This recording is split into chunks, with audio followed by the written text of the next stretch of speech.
Howdy folks, No Man's Sky 4.5 Omega is finally in our hands. Well, it's been for a while, and I think it's fair to say it's not exactly what everyone expected. After that epic tease at the Game Awards in December, the one right before the Light No Fire trailer. After that, a lot of folks have been looking forward to the new space stations, myself included of course.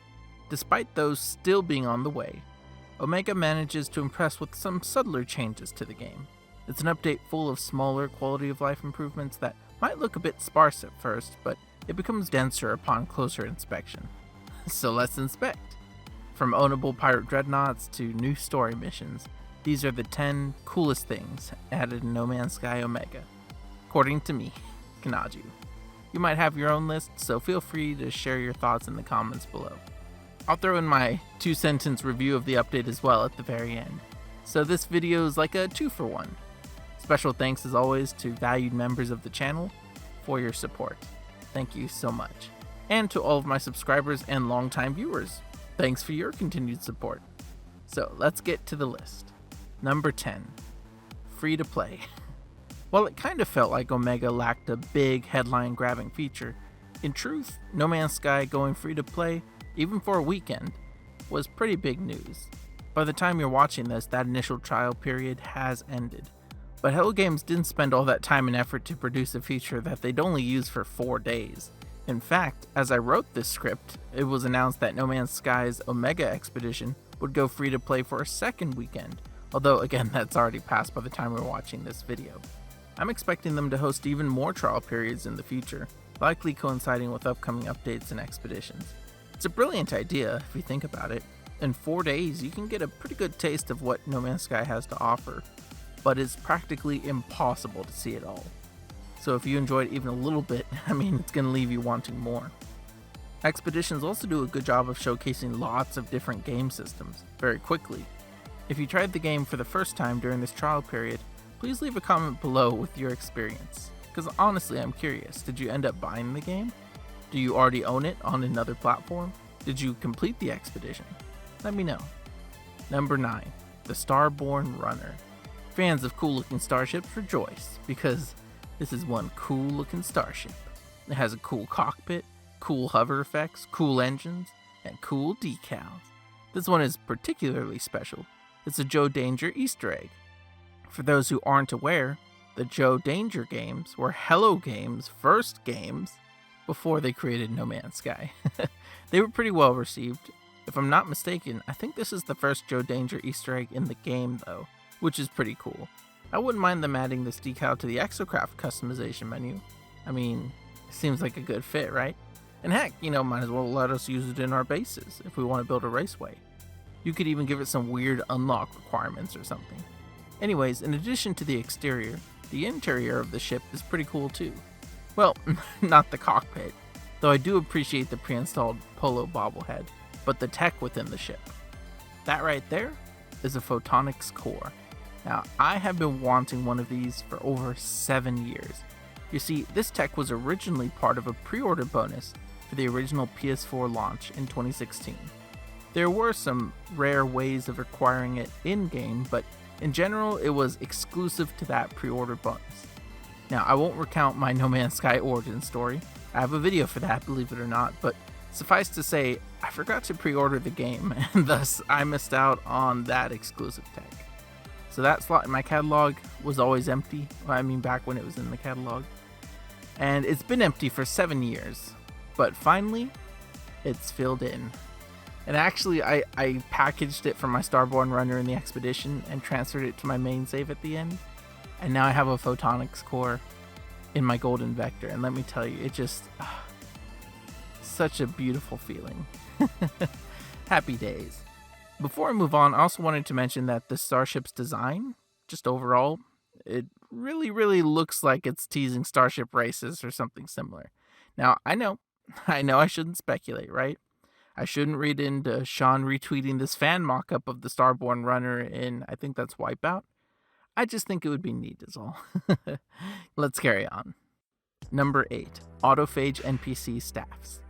Fans of the Echoes update key art rejoice because the Autophage NPCs found at camps can now carry their own procedural staffs, just like in the key art.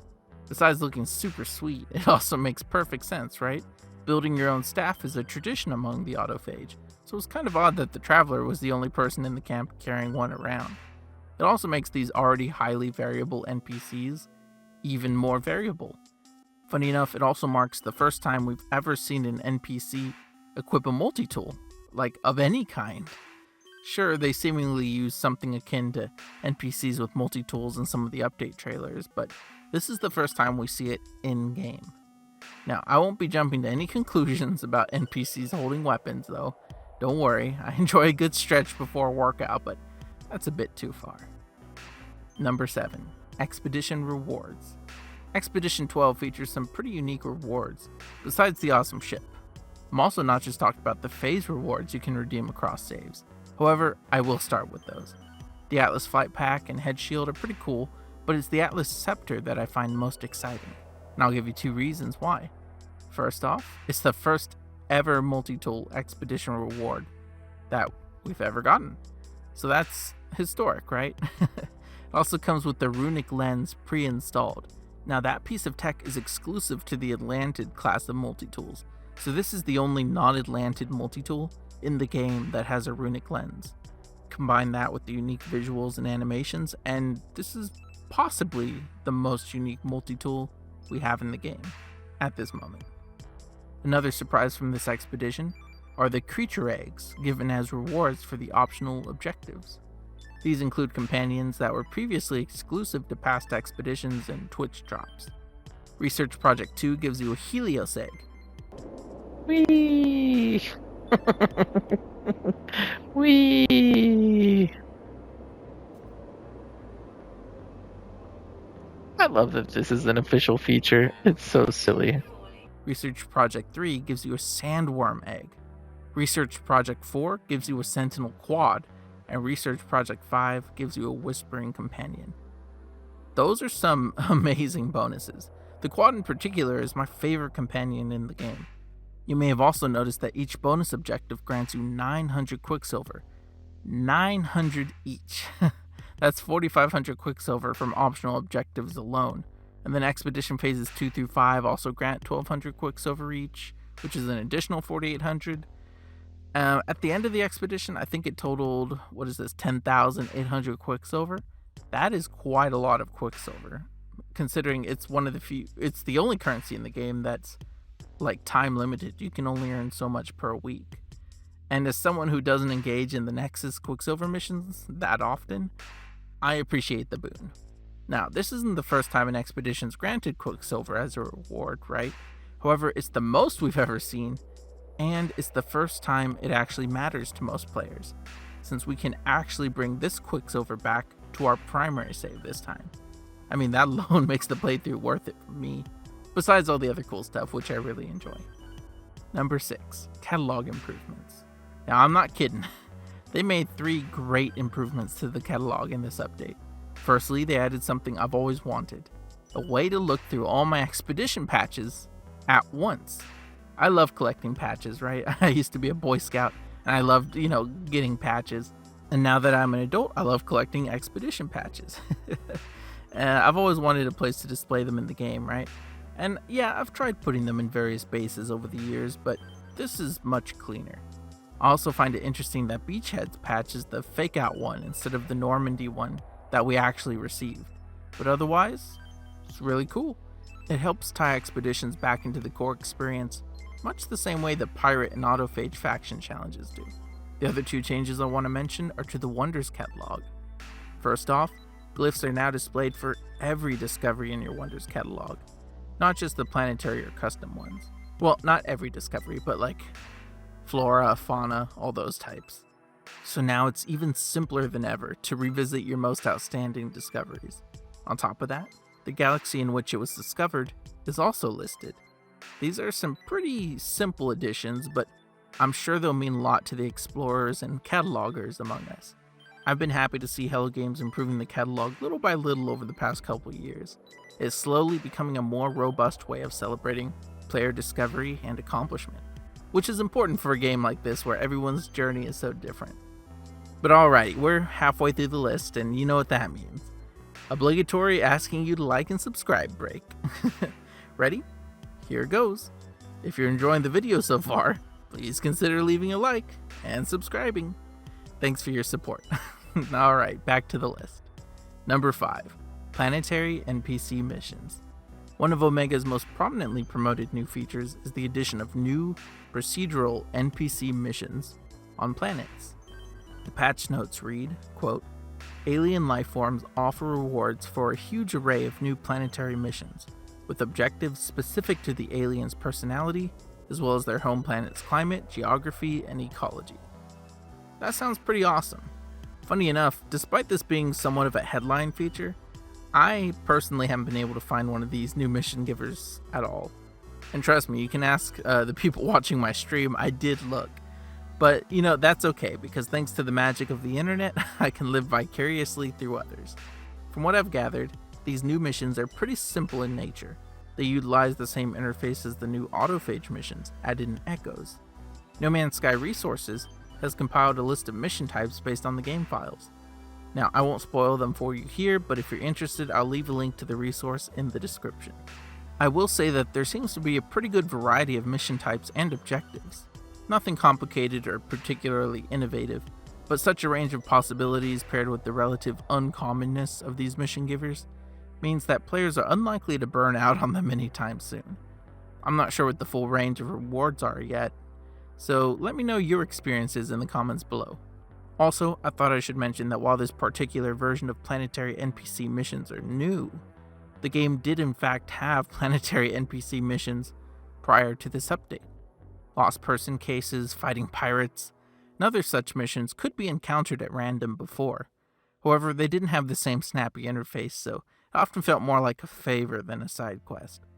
I'm happy with this because I've always wanted to see more procedural side quests. I built my own procedural mission generator prototype for a video last year, in fact. Check out that video after this one if you're interested in even more possibilities. Now, if we could just get Hello Games to take this new NPC mission system and combine it with the NPCs in our settlements, now that would be cool. Number 4. The Atlas Path. Light spoilers ahead for the Atlas Path, though most of this is actually written in the patch notes or just showed in the trailer. Feel free to skip ahead to number 3 using the timecodes below though, if you prefer. Okay, just the interested folks here now. So funny enough, I think this bullet point in particular might be where the update gets its name, Omega. Omega is commonly associated with endings, and the Omega update makes some changes to the end of the Atlas Path, one of the game's primary quest lines. First off are the visuals. I normally wouldn't show something this late in the game in a video like this, but it's in the trailer, and it's in the patch notes, so if you've seen the trailer or read the patch notes or already beat the game, it's really not much of a spoiler. Honestly, it looks great. The second part of the Atlas Path rework is the final choice.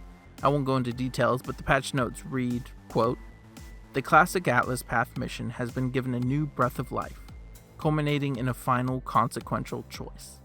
Witness the Atlas in all its grandeur and decide whether to embrace the path it offers or deny it. Either path will permanently impact your relationship with the Atlas." Now, the repeating mission is a simple one where you share your discoveries with the Atlas for some fair rewards. Honestly, I think it's great. You probably didn't know this, but I've been avoiding completing the Atlas path on my main save since I didn't want to lose interactions with Atlas interfaces. I say I didn't want to complete it, I'm pretty sure I completed it back in the day pre-Atlas Rises, but the save's been upgraded so many times I lose progress on things, and that's not important. But now Atlas interfaces, they're a part of the endgame, so I can go ahead and complete it, worry-free. Players also have the chance to turn the Atlas down, as the patch notes stated, and doing so will unlock a unique piece of tech with its own interactions with the Atlas. But I won't spoil that here, and not just because I don't have footage of it. Number 3, Pirate Dreadnoughts. While this one isn't at number 1, it might be my personal favorite addition. Of course, I'm talking about the ability to commandeer pirate dreadnoughts. I can't believe it.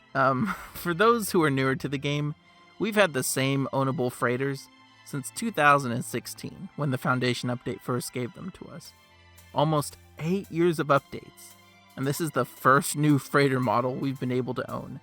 Granted, They did update all freighter interiors and exterior visuals in 2022's Endurance update, but they all shared the same hangar and bridge designs as always. We finally have something different. Just like the Outlaw stations added in 2022, these new pirate interiors give us a look at the darker side of No Man's Sky. Literally. I love the darker lighting. The red lights on the bridge feel especially appropriate for a war vessel. The outside of the freighter is also surprisingly customizable. There's a good selection of patterns inspired by classic sci-fi vessels and probably some old naval vessels as well. A new interaction has also been added to Dreadnought battles to facilitate this update. When you lower a Dreadnought's health enough and ensure it's unable to escape, you'll have the option to parlay, in addition to destroying it for the usual bounty. When you board, you'll again have two choices. You can either take command of the Dreadnought or demand payment for sparing their lives. Now, I haven't tried demanding payment and then exiting and blowing them up for the bounty anyway, so let me know if y'all have and let me know how it went. Altogether, Dreadnought battles are probably the coolest scenarios in the game. You have two capital ships locked in battle, multiple destructible frigates on both sides, pirate starships, space torpedoes, multiple ship systems to disable separately, trench runs, and tons of different endings where the rewards vary from money to upgrades to new frigates to a dreadnought itself. I love to see it. Number 2, the Expedition Terminus. This was the big ticket item advertised as a primary feature of this update, the Expedition Terminus. In a nutshell, you no longer have to create a completely new save file to play Expeditions. Instead, you can play Expeditions through your existing saves. The Terminus allows you to start your expedition from the space anomaly. On top of that, you can provide provisions in the form of cargo and packaged tech that you can later retrieve within the expedition. This is especially helpful for milestones that require you to construct specific tech or acquire specific items. Once inside the expedition, reaching the Terminus grants you access to those items. However, it also gives you the option to clone your primary saves, multi-tool, and starship, complete with upgrades and tech installed. Cloning them costs nanites, which helps to keep things balanced, but it's still an awesome ability. You can also pause your expedition and return to your primary save whenever you like, either from the Terminus or the pause menu. You can then return when the fancy strikes. These improvements may seem inconsequential to players uninterested in expeditions, but for the rest of us, this is game-changing stuff. Hello Games have addressed so many complaints players had with expeditions. We no longer have to clear save slots to play expeditions. We can take some of our acquired wealth and upgrades with us. When you start the expedition from the Terminus, you also keep your character's appearance, which is cool.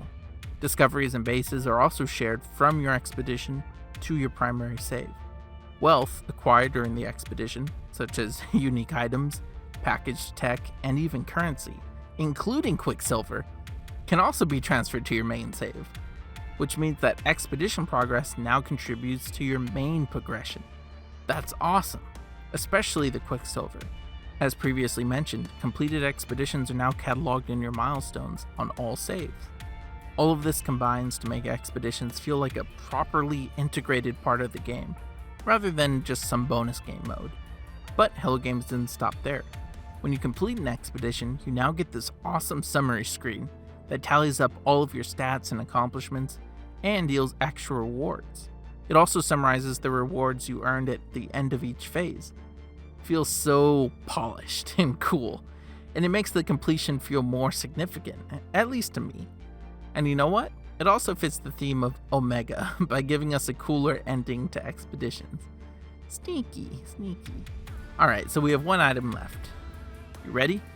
Mentally? Physically? Let's do this. Number 1.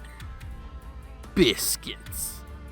No Man's Sky Omega added like a dozen or so new biscuits. No, I'm just kidding. I don't talk like that. But yeah, No Man's Sky Omega added like a dozen or so new biscuit recipes. Yum yum in my tum. They look more like macarons, and they're really cookies, but Hello Games calls them biscuits because, you know, they're very English over there. I wish they had more visual variety, even just different colors, and I wish they actually showed up in my catalog of cooking products. And I wish Cronus liked mine better, but overall, it's a positive addition. Biscuits.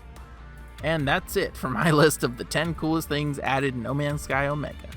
Upon reflection, I might have gotten number 1 and number 10 mixed up, since there's a 1 in both those numbers, but nothing I can do about it now. What about you? What are your favorite additions in No Man's Sky Omega? Did you try it while it was free to play and end up buying the game? Did you beat the Expedition, the Atlas Path? Have you tried those new NPC Missions? Which biscuit recipe is your favorite? I can probably guess most people's, but I want to hear yours. And did you get the same bug I got where you're unable to move at all after the expedition completes? I learned through the subreddit that dying while in that frozen state actually fixes it. So most folks get the hostile sentinels to kill you on that last rendezvous planet, or you can do what I did, which was set up the shelter next to an underwater vent. Since the endgame prompt won't trigger while you're underwater, it waits until you have air. So I put the shelter here because it uses a cube for its indoor breathable space, and a small corner of that sticks out, which gives you breathable air outside of the shelter, just in the smallest corner. So I stood in that corner to trigger the ending, right, which worked. And then the force of that underwater vent damaged me and pushed me out of that little air bubble. And then it was just a matter of time. I was able to retrieve my gear, and I even got a new title out of it, which, cool. But yeah, they need to fix that bug ASAP. Anyway, I don't think I'll do a review of No Man's Sky Omega, like a full video review. I agree with the majority of folks who took my poll. I think it's great for a small update. Some great improvements to existing features, but nothing altogether new. Of course, nothing wrong with that. I just don't need a whole video to say those 2 sentences. As always, please consider liking the video if you enjoyed it. If you're interested in more No Man's Sky or sci-fi gaming content, deep dives, stuff like that, subscribing's free. And if you act now, you can still be one of my first 30k subscribers. If you're interested in supporting my efforts more directly, I also offer channel memberships. You get extra perks like badges and emojis, plus access to members-only content, which I still need to record more of, sorry guys. Regardless, thanks for watching, and I'll see you in the next video. Bye!